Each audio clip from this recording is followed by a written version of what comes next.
poder? Como definir o poder?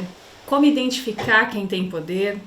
Como saber se uma relação é uma relação de poder? Como estudar o fenômeno do poder? Essa aula é parte de um projeto de ensino sobre conceitos fundamentais das ciências sociais. Meu nome é Vânia Sandeléia Vaz da Silva.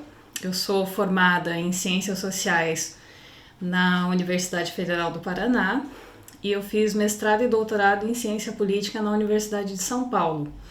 Atualmente eu sou professora de Ciência Política na UniOeste, campus de Toledo, no curso de Ciências Sociais. As questões que vão nortear essa aula são as seguintes. Como definir o poder? Como identificar se em determinada relação que nós estivermos estudando existe uma relação de poder, uma assimetria.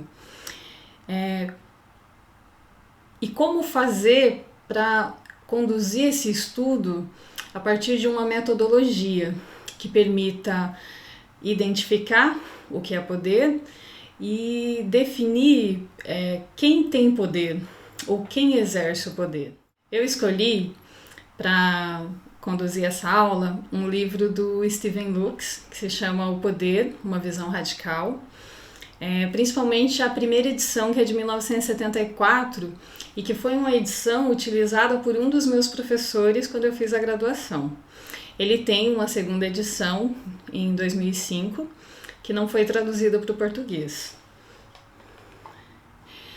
Eu escolhi esse autor e quem quiser conhecer um pouco mais sobre ele, pode começar a leitura por um livro de ficção que ele escreveu. Ele dá aula de Ciência Política e Sociologia em Nova York, que se chama A Curiosa Iluminação do Professor Caritá. É super interessante, ele é definido como uma comédia de ideias. Então, uma forma de conhecer teorias sociológicas e teorias políticas a partir de uma obra de ficção de um sociólogo que tem muita experiência na área, muito domínio do conteúdo.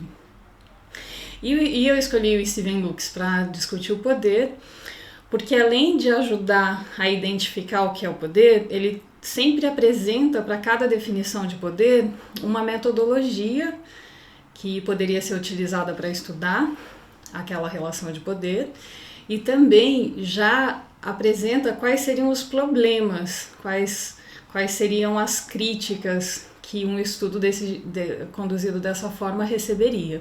Então, quais são as deficiências de cada modo de ver o poder. Então, ele apresenta 3 formas de ver o poder, principalmente, porque eu vou trabalhar com a edição de 1974, e problematiza a definição que ele dá do poder e diz como é que se faria para estudar o poder caso a gente aceitasse essa definição de poder. Ele começa partindo de uma definição geral do poder. Então ele diz o seguinte: podemos dizer que estamos diante de uma relação de poder quando A, um sujeito, um grupo, uma instituição, de algum modo afeta B, um outro sujeito ou grupo ou instituição. E podemos dizer que estamos diante de uma relação de poder político quando A afeta B de modo significativo. O que significa isso, né? O que seria um modo significativo de um sujeito afetar outro? É quando A, por exemplo, exerce poder sobre B, afetando B, de modo contrário aos interesses de B. Vou dar um exemplo bem trivial. Digamos que existam 2 pessoas que moram numa casa e elas vão pintar a casa. Então, digamos que A gostaria de pintar a casa de branco e B gostaria de pintar a casa de amarelo. Então, a gente pode dizer que A exerceu poder sobre B, se no final das contas a casa foi pintada de branco e B tinha o interesse de pintar a casa de amarelo. Mas quando a gente fala de poder político, as questões são um pouco mais complexas, né? A gente está sempre falando de poder político, no sentido estrito de política, quando estão envolvidos recursos escassos, ou seja, dinheiro público, construção de obras públicas, atendimento à saúde, educação. Quando você tem uma quantidade de recursos que, se você usar para atender interesses de determinado grupo, você não vai poder atender do outro grupo. Então, aí a gente está falando de poder político. Essa seria uma visão unidimensional do poder. Então, A tem poder sobre B sempre que pode levar B a fazer algo que de outro modo não faria. Então, sempre que um grupo ou um indivíduo consegue fazer com que outro grupo ou indivíduo faça uma ação, né, que, se não tivesse sofrido essa influência, não faria. Então, a gente pode dizer assim, que tem poder aquele indivíduo ou aqueles que prevalecem em casos de tomada de decisão, e isso quando existe um conflito observável. Então, um grupo deseja, tem um tipo de interesse, o outro grupo tem outro tipo de interesse. Vou dar um exemplo um pouco mais polêmico. Determinados grupos na sociedade brasileira hoje entendem que é importante que exista a educação sexual nas escolas e que isso seja feito considerando a diversidade de gênero e de sexualidades, os diversos gêneros e sexualidades possíveis. E nós temos outros grupos que acreditam que existe um jeito certo de ser homem, de ser mulher, e que é isso que deve ser ensinado para as crianças. Menino veste azul e menina veste rosa! Quem é que tem poder? Para saber isso, a gente vai ter que observar o que efetivamente está sendo ensinado nas escolas.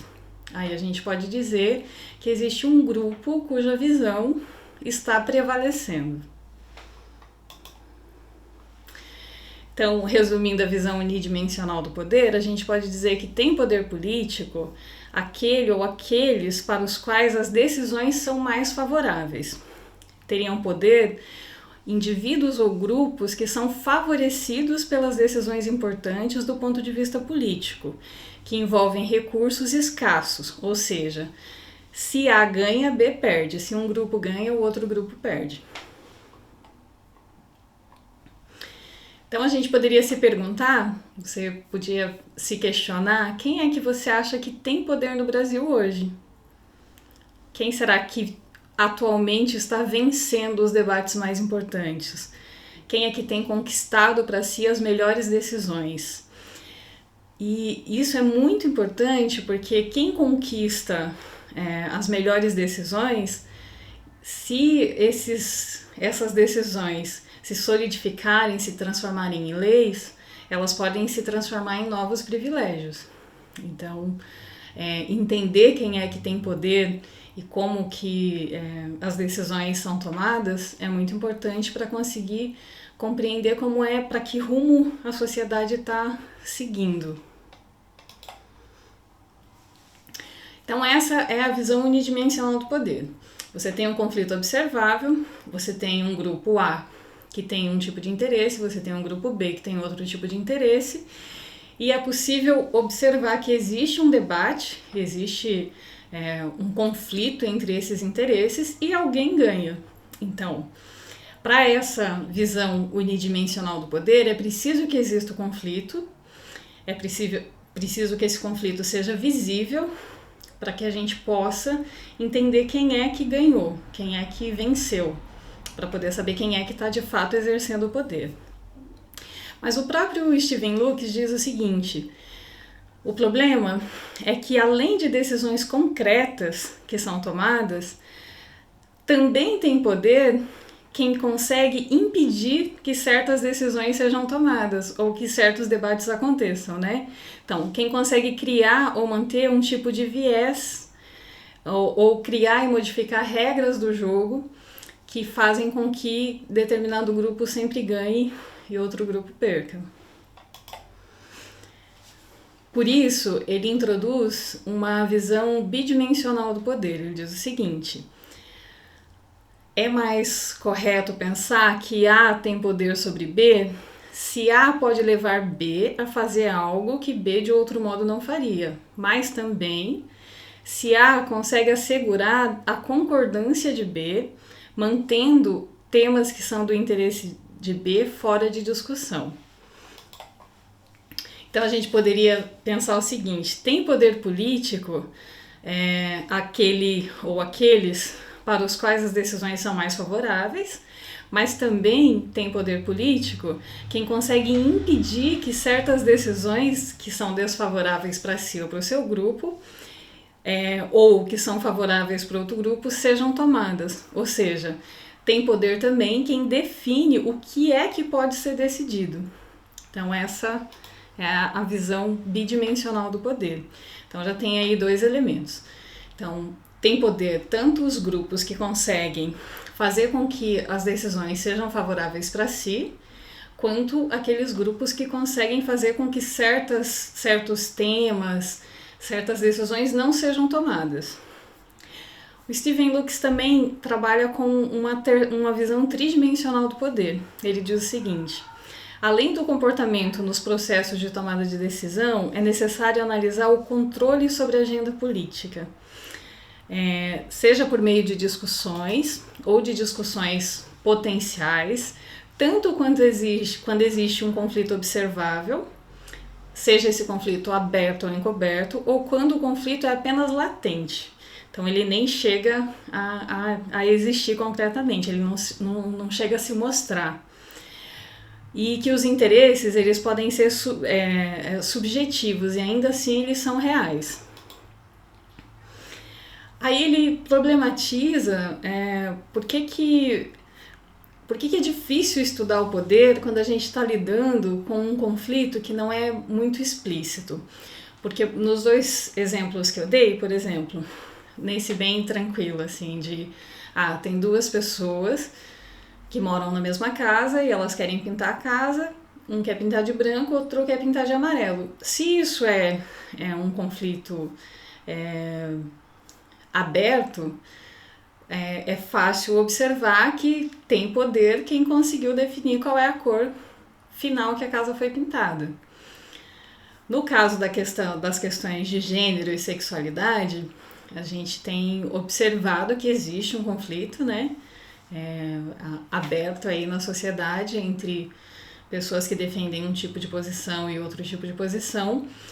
E a gente consegue observar, a partir de decisões que são tomadas pelos poderes públicos, quem é que está prevalecendo em cada caso.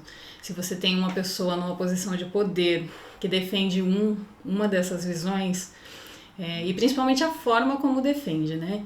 Você consegue saber quem é que está exercendo poder, ou tentando exercer poder, né? Porque mesmo que a pessoa ocupe um cargo de direção, mesmo que seja presidente, mesmo que seja ministro, ministra, não quer dizer que a sua opinião vai prevalecer.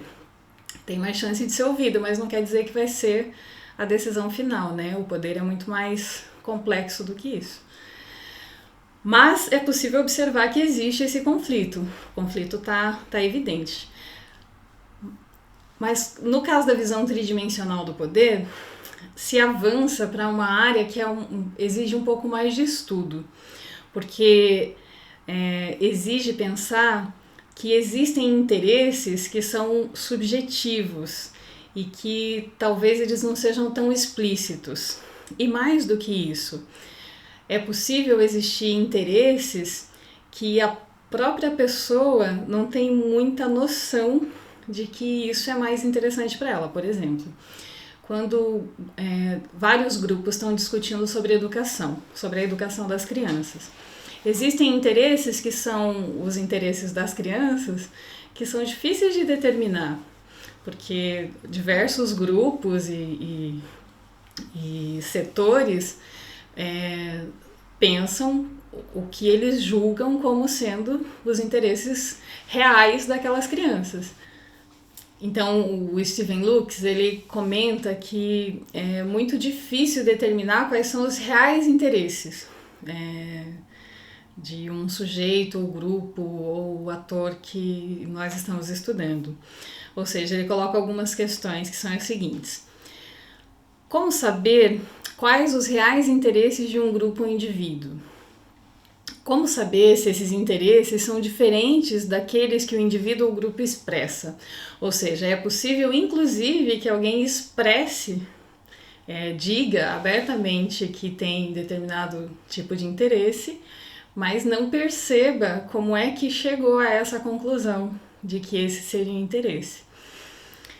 Aí eu vou citar um exemplo polêmico, que é, por exemplo, da cura gay, né? Alguém pode dizer que realmente sente ou quer passar por esse tipo de processo, mas aí a gente precisa entender quais foram os mecanismos que levaram a pessoa a expressar esse interesse.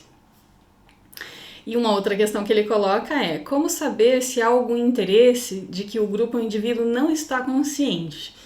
Então, nos conflitos sociais, em alguns conflitos muito interessantes, muito importantes e que são muito estudados pelas ciências sociais, existe essa questão, né? Por causa da ideologia, da alienação, muitos grupos não estão realmente conscientes de quais seriam seus reais interesses. Então, caberia a quem está estudando a relação tentar entender um pouco mais do que aquilo que é diretamente visível na relação explícita ali de poder, para poder saber se existe um exercício de poder que não está tão consciente. Então, a visão tridimensional do poder é a mais interessante, mas ela apresenta muitas dificuldades. Por quê?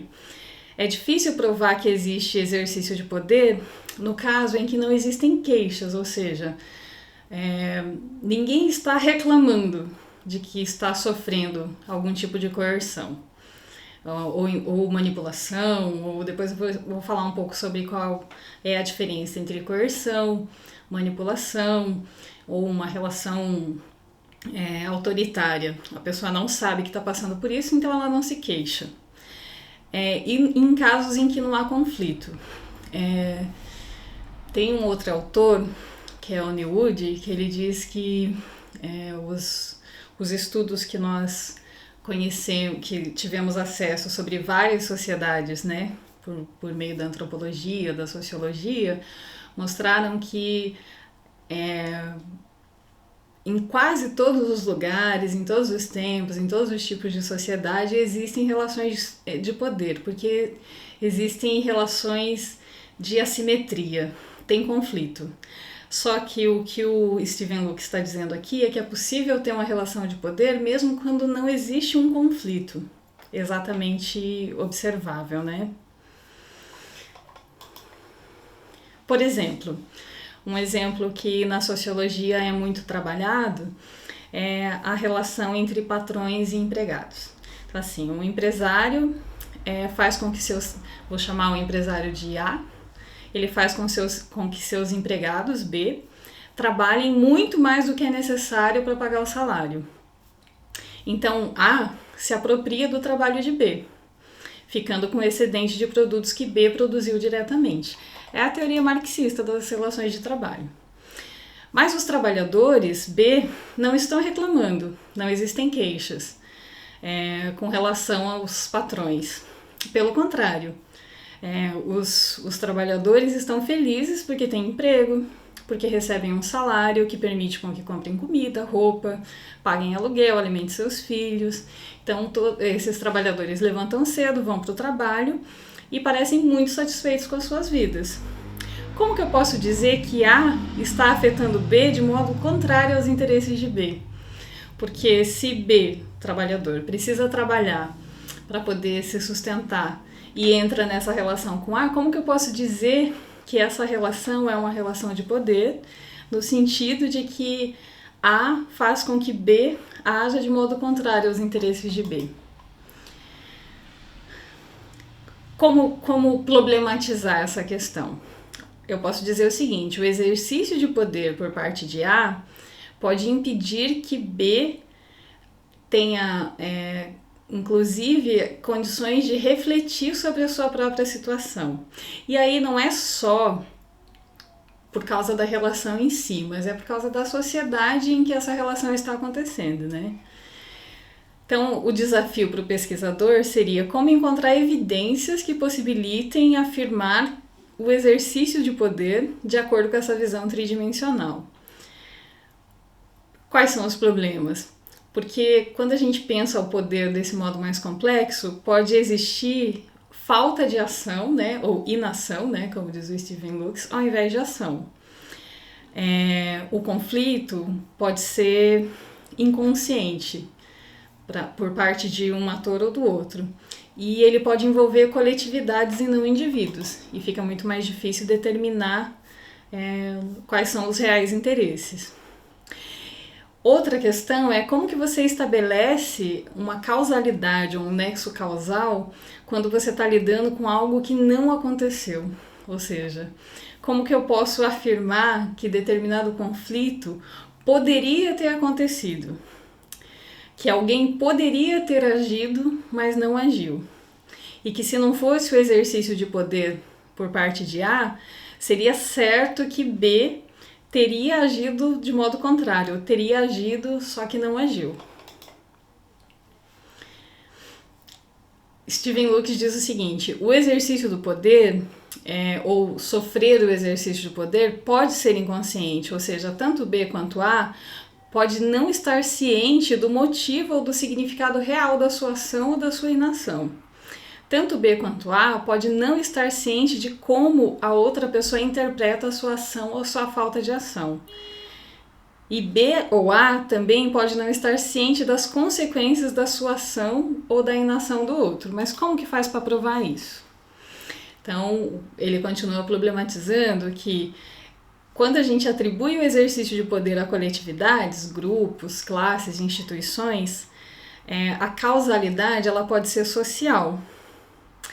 E aí tem mais um problema, porque você pode estar diante de um exercício de poder ou de uma determinação estrutural. Então, resumindo as três proposições e o que elas apresentam como questão, é o seguinte: para entender o que é poder e para estudar o fenômeno do poder, não basta observar o comportamento dos atores e nem a tomada de decisões apenas, pois também é possível exercer o poder impedindo decisões por meio do controle sobre as preferências e sobre as regras do jogo. Então, tanto discussões que acontecem como discussões potenciais têm que ser consideradas. E é preciso, para poder entender esse tipo de poder, que exista um conflito.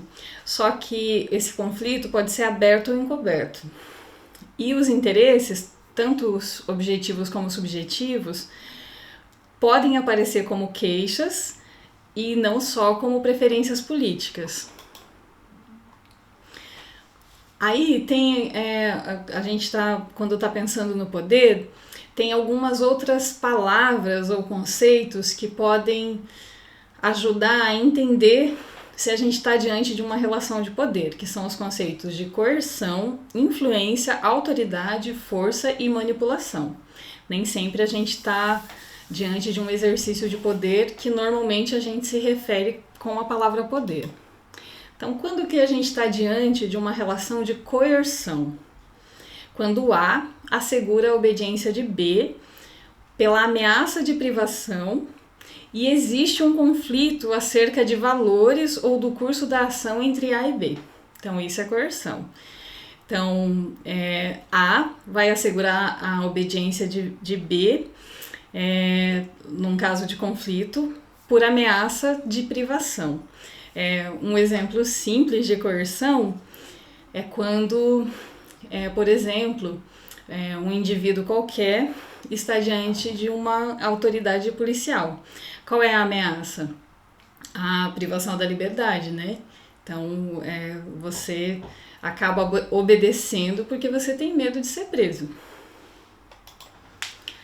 Mas tem, e é muito comum, e eu acho que hoje talvez seja um dos conceitos mais interessantes, o exercício de poder por meio da influência. Então, A, sem recorrer à ameaça, tácita nem explícita, de privação, faz com que B mude seu curso de ação para favorecer ou para não prejudicar A. Então, quando a gente fala de influência, está falando muito mais quando você consegue fazer com que outra pessoa mude o modo como está se comportando para te favorecer ou com o objetivo de não te prejudicar, mas você não precisa ameaçar.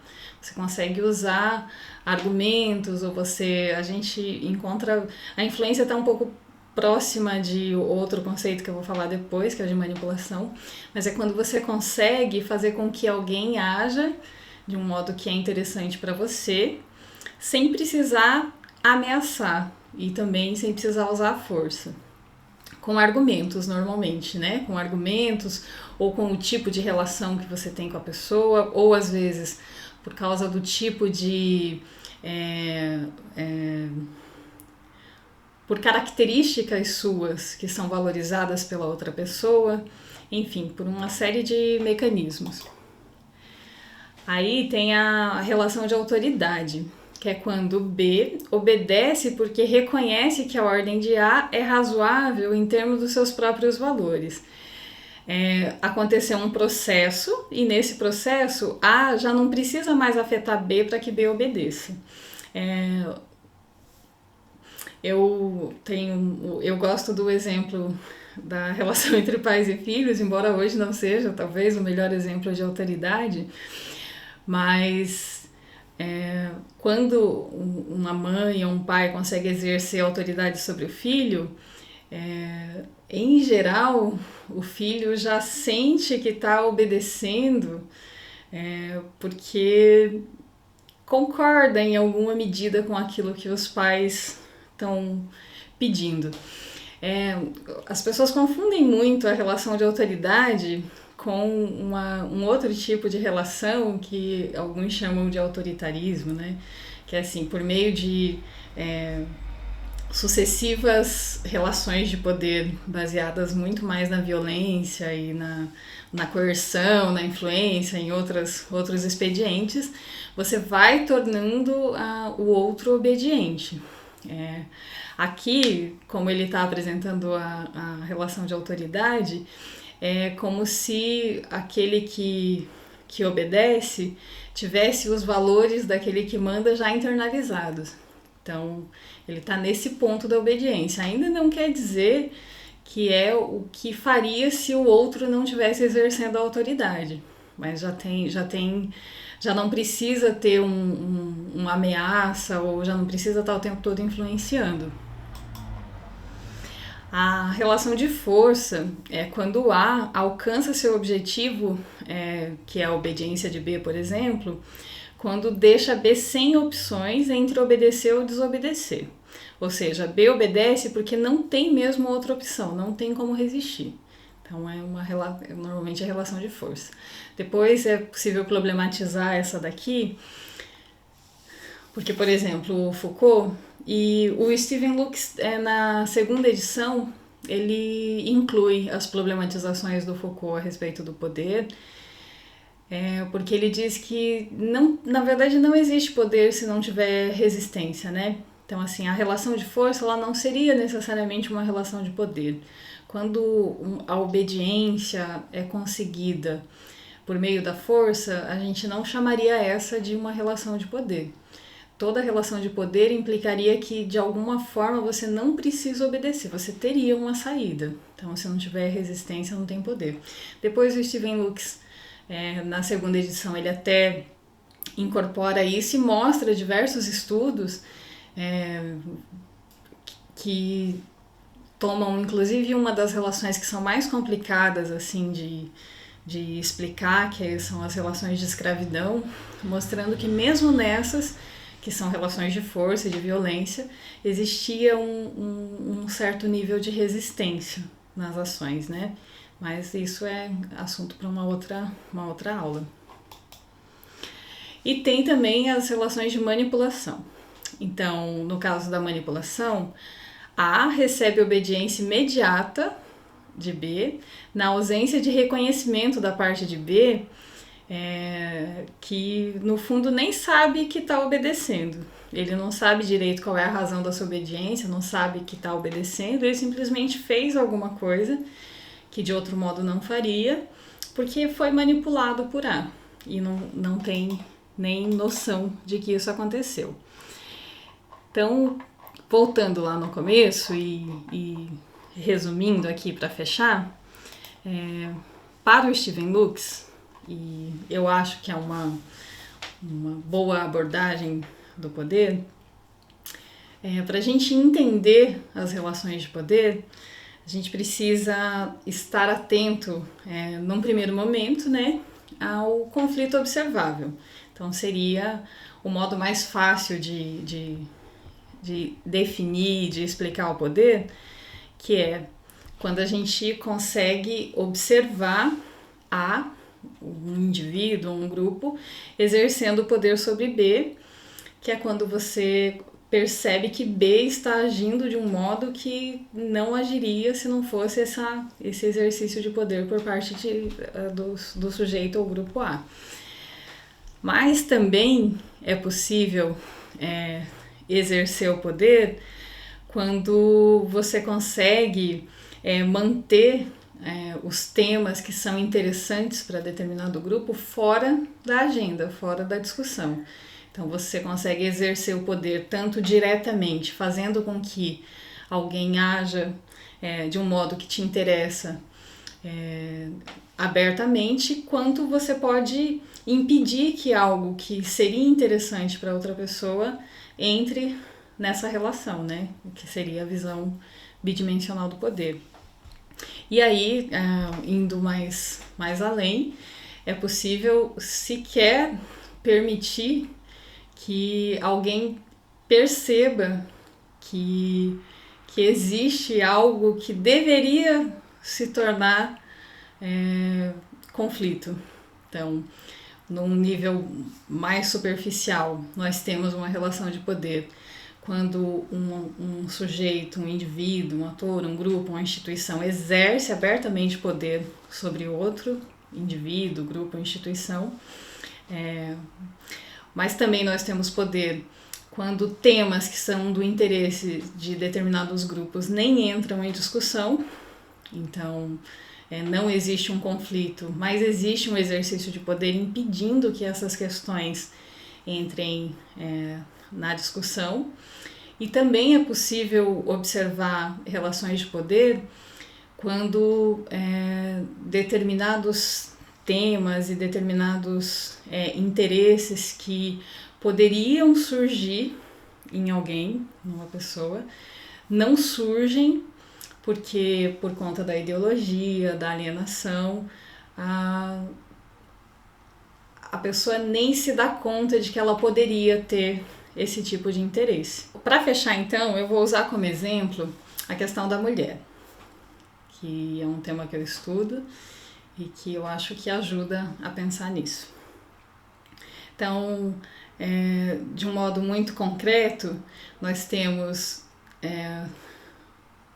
o patriarcado, e então nós temos, em muitos casos, um exercício direto de poder sobre as mulheres, determinando qual o seu lugar, o que é possível para essas mulheres fazerem ou não, e qual seria o modo correto de ser mulher em determinada sociedade. Nós temos sociedades em que isso em que existe um conflito evidente sobre isso, né? Nós temos digamos assim, os homens que têm o seu privilégio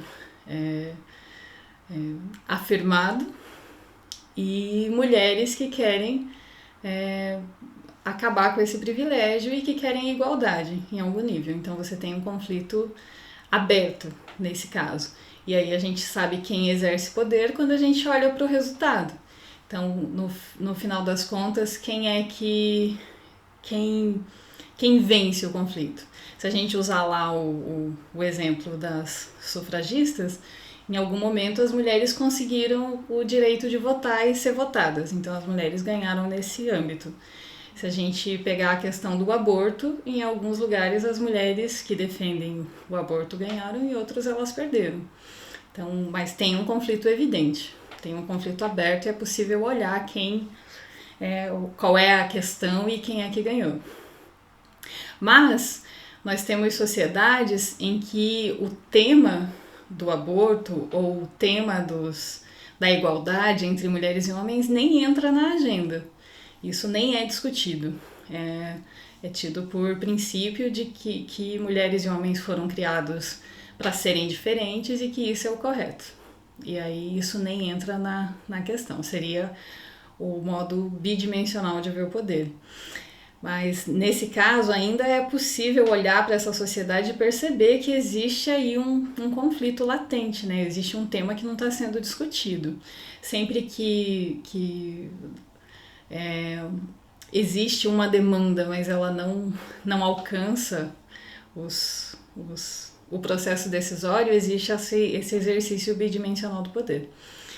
E para entender o poder na sua dimensão, na sua terceira dimensão, é quando você tem uma situação em que mulheres e homens vivem de modos desiguais, recebem salários diferentes, não têm os mesmos direitos de exercer a sua liberdade no espaço público, não têm o mesmo direito, né? E algumas mulheres não percebem isso como um problema. Elas sequer acham que isso não esteja correto ou que exista alguma demanda que elas deveriam fazer para o sistema político. Então, quando a gente olha para uma relação e ela está dessa forma,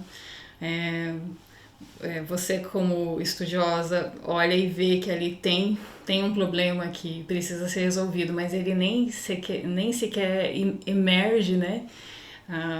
Aquelas mulheres especificamente nem percebem que existe esse problema, aí a gente estaria diante de um tipo de exercício de poder que se encaixa nessa visão tridimensional do poder, que é possível se assegurar de que aquele sobre quem você está exercendo o poder nem perceba que esse poder está sendo exercido, então nem formule as suas queixas.